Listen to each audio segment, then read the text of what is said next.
नमस्कार। Hindi star with Suresh Kumar में आपका स्वागत है। आज के इस वीडियो में हम जयशंकर प्रसाद की कविता आत्मकथ्य का तीसरा पद पढ़ेंगे। इसके दो पद का वीडियो पहले से बन चुका है। अगर आपने नहीं देखा है तो वीडियो का लिंक डिस्क्रिप्शन में मिल जाएगा, जाके देख लीजिएगा। आइए आज हमें तीसरा पद पढ़ते हैं। पहले इसकी संक्षिप्त व्याख्या और फिर इस पर आधारित प्रश्नों के उत्तर हम देंगे। तो पहला तीसरा पद है कि मिला कहाँ वह सुख जिसका मैं स्वप्न देख कर जाग गया। मिला कहाँ वह सुख जिसका मैं स्वप्न देख कर जाग गया। आलिंगन में आते आते मुस्कुरा करके जो भाग गया। आलिंगन में आते आते मुस्कुरा कर जो भाग गया। जिसके अरुण कपोलों की मतवाली सुंदर छाया में अनुरागिनी उषा लेती थी निज सुहाग मधुमाया में। उसकी स्मृति पाथे बनी है थके पथिक की पंथा की। सीवन को उधेड़ कर देखो गे क्यों मेरी कंथा की। कवि यहां पर अपनी आत्मकथा सुनाते हुए कह रहा है कि जिन सुखों का स्वप्न देखकर मैं जाग जाता था वे मुझे कभी मिल ही नहीं पाए। मिला कहाँ वो सुख जिसका मैं स्वप्न देखकर जाग गया। अर्थात कवि यहां कह रहा है कि जिन सुखों के सपने देखकर मैं जाग जाता था, दरअसल वो तो हमें मिले ही नहीं, जीवन में कभी नहीं मिले। आलिंगन में आते आते मुस्कुरा कर जो भाग गया। मैंने जिससे भी प्रेम किया वो ऐसा हुआ कि मेरे आलिंगन में आते आते ही मुस्कुरा के भाग गया। हाल कुछ ऐसा कि होंठ जाम जो है होंठों तक आकर छलक जाए। अगर जाम आपके होंठों तक आके छलक जाए तो सोचिए क्या हाल होगा।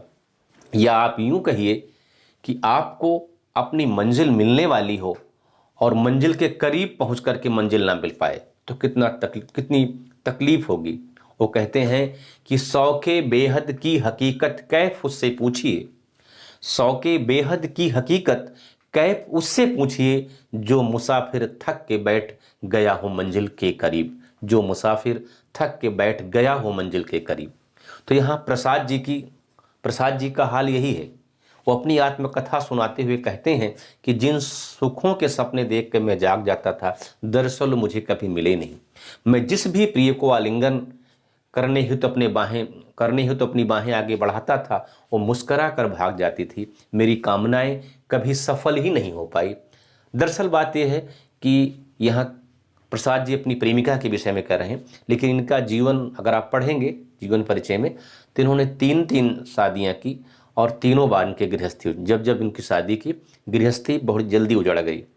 पहली शादी की पत्नी मर गई, दूसरी की मर गई, तीसरी की मर गई। तो आप सोच सकते हैं कि तीन पत्नियां जिसकी गुजर गई तो उसकी कलम से उसकी लेखनी से तो ऐसी ही पंक्तियां निकलेगी कि आलिंगन में आते आते मुस्कुरा के जो भाग गया। मिला कहाँ वो सुख जिसका मैं स्वप्न देख कर जाग गया। अर्थात इनके जीवन में संघर्ष ज्यादा रहा है, सुख कम रहा है। इसीलिए ये अपनी आत्मकथा लिखने से भी मना करते हैं कि क्या लिखूंगा, जीवन तो दुख ही दुख है। तो फिर आगे कहते हैं कि जिसके अरुण कपोलों की मतवाली सुंदर छाया में अनुरागिनी उषा लेती थी निज सुहाग मधुमाया में। अपनी प्रेमिका के सौंदर्य का वर्णन करते हुए कहते हैं कि मेरी प्रेमिका के लाल लाल गाल इतने मतवाले और इतने सुंदर थे कि जो उषा होती है, सुबह की किरण, सुबह के समय आप देखते होंगे आसमान पूरा लाल हो जाता है, एकदम गुलाबी गुलाबी। तो अपनी प्रेमिका के सौंदर्य का वर्णन करते हुए कहते हैं कि मेरी प्रेमिका के गाल इतने लाल थे, इतने मतवाले थे, इतने सुंदर थे कि जो सुबह होती है, उषा होती है, अपनी सुगंधित मधुर लालिमा, अपनी सुगंधों से भरी, खुशबू से भरी मधुर लालिमा भी उसी से उधार लिया करती थी। आशय ये है, अर्थात कवि ये कहना चाह रहा है कि मेरी प्रेमिका के लाल कपोल, लाल लाल गाल वो उषाकालीन मनोरम सुंदरता से, प्रातःकालीन सौंदर्य से भी ज्यादा खूबसूरत थे। इसीलिए तो कवि कह रहा है कि मेरी प्रेमिका के जो लाल गाल हैं, वो जो लालिमा है, प्रातःकालीन सूर्योदय उसी से उधार लेता था। अपनी प्रेमिका के सौंदर्य का वर्णन करते हुए कह रहा है कि प्रातःकालीन सुंदरता मेरी प्रेमिका की सुंदरता से कम थी। अर्थात जो प्रातःकालीन सुंदरता आप देखते हैं, जिसको देखकर आपका मन मोहित हो जाता है, वो उसी की प्रेमिका से उधार लिया हुआ है। इतना खूबसूरत उसकी प्रेमिका है, ऐसा प्रसाद जी कह रहे हैं। वो एक लाइन है किसी गीत की कि समझ कर चांद जिसको आसमां ने दिल में रखा है, मेरी महबूब से मेरे महबूब की टूटी हुई चूड़ी का टुकड़ा है। समझकर चांद जिसको आसमां ने दिल में रखा है, मेरे महबूब की टूटी हुई चूड़ी का टुकड़ा है। तो कुछ ऐसी ही बात यहाँ प्रसाद जी कह रहे हैं कि मेरी प्रेमिका के लाल लाल गाल इतने मतवाले और सुंदर थे कि प्रेममयी उषा भी अपनी सुगंधित मधुर लालिमा उसी से उधार लिया करती थी। अर्थात मेरी प्रेमिका के लाल कपोल उषा कालीन लालिमा से भी अधिक सुंदर थे, मनोरम थे। आज उसी प्रेमिका की यादें मुझ थके हुए पथिक मतलब होता है राही, पथ पे चलने वाला, मुझ थके हुए पथिक की जीवन का सहारा है। उन्हीं के सहारे मेरा जीवन चल रहा है। कह रहे हैं कि स्मृति पाथे बनी है, उसकी स्मृति पाथे बनी है थके पथिक की पंथा की। उसकी स्मृति किसकी? लेखक की, कवि की, प्रेमिका की। स्मृति मतलब यादें। क्या बनी है? पाथे। पाथे का मतलब होता है नाश्ता, ब्रेकफास्ट, लेकिन यहां पर दूसरा अर्थ होगा कि उसकी यादें पाथे बनी हैं, जीवन का अवलंब है, जीवन का सहारा बनी है। किसकी? मुझ थके हुए पथिक की, मुझ थके हुए राही की, पंथा के मतलब पथ की। जीवन सफर है, प्रसाद जी का जीवन सफर चल रहा है, जीवन में कष्ट ही कष्ट है। मैंने बताया कि उनकी गृहस्थी 3 बार उजड़ चुकी। तो कह रहे हैं कि उसी मेरी प्रेमिका की जो यादें हैं, वो प्रेमिका हो सकती है उनकी, और उनकी पत्नी भी हो सकती है। वही उसकी यादें हम जैसे, मुझ जैसे थके हुए पथिक का, जो जीवन सफर में थक गया है, उसकी यादें हमारे जीवन का सहारा बनी हुई हैं, और उन्हीं के सहारे मेरा जीवन चल रहा है। तो हे मित्र, क्या तुम मेरी उन यादों को उधेड़ उधेड़ कर उनके भीतर झांकना चाहते हो? मेरी आत्मकथा पढ़कर वो भूले हुए दर्द को फिर से जगाना चाहते हो? मेरी फटी हुई जिंदगी को तार तार करके देखना चाहते? हे मित्र, तुम मेरी उन यादों को उधेड़ उधेड़ कर उनके भीतर क्यों झांकना चाहते हो? मेरी आत्मकथा पढ़कर मेरे भूले हुए दर्द को फिर से क्यों जगाना चाहते हो? मेरी फटी हुई जिंदगी को तार तार करके क्यों देखना चाहते हो? ऐसा मत करो मित्र।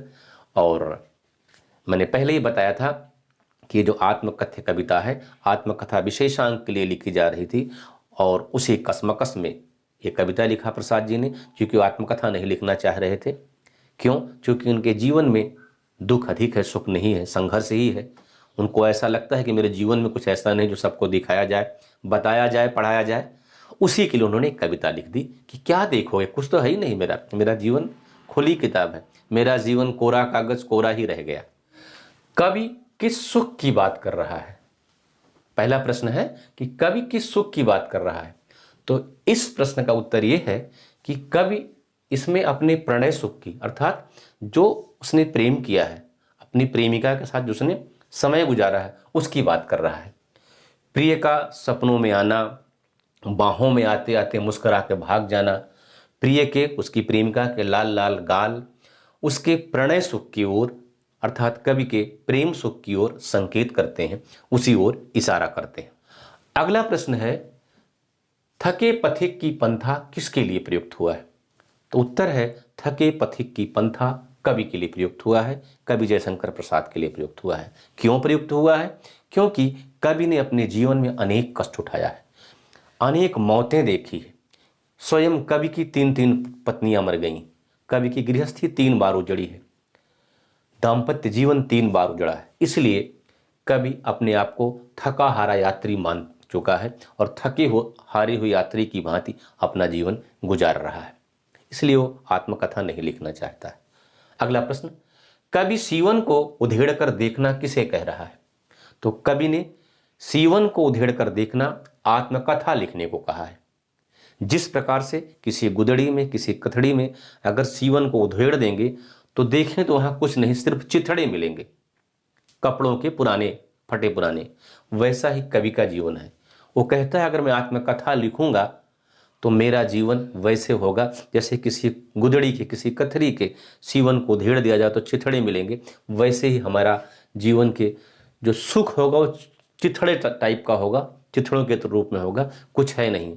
अगर हम आत्मकथा लिखेंगे तो हमारी आत्मकथा ऐसी होगी जैसे किसी गुदड़ी का सीवन को उधेड़ दिया जाए तो उसके चिथड़े चिथड़े हो जाते हैं और उसमें कुछ नहीं है। इसलिए कवि ने आत्मकथा लिखने को अपने कंथा की सीवन उधेड़ने से तुलना की है।